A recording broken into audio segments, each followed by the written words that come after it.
Good morning mga kumari kuntigang o another papaswerte naman po tayo ngayon ha mga kumari kuntigang. At ngayon po'y usapang kalan naman tayo kasi batid niyo po ba mga kumari kuntigang na ang ating palang mga kalan ay may big impact yan sa ating kaswertihan at kayamanan. Bakit? Kasi batid niyo po ba mga kumari kuntigang na kapag ka pala tayo po'y mayroon pong mga kalan o mga burners dyan na defective, mga sira-sira na.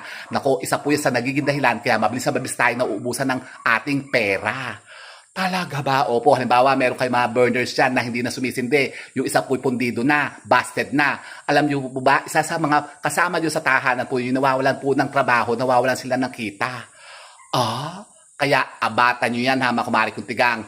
Mas maganda po, magdagdag kayo ng mga kalan po ninyo, magdagdag kayo ng mga burners nyo dyan para madagdagan din po ang mga source of income nyo. At dapat po ay malinis lagi ang inyong pumakalan. Baka naman nanggigitata na, punong-puno na ng mantika, hindi nyo man lamang mapunasan. Buwisit yan ha, mga kumari kuntigang. Isa po yung sa nagiging dahilan, kaya tayo po'y mabilis na uubusan ng ating kaperahan. Naku, bakit ang oily ko? Nakaseryoso.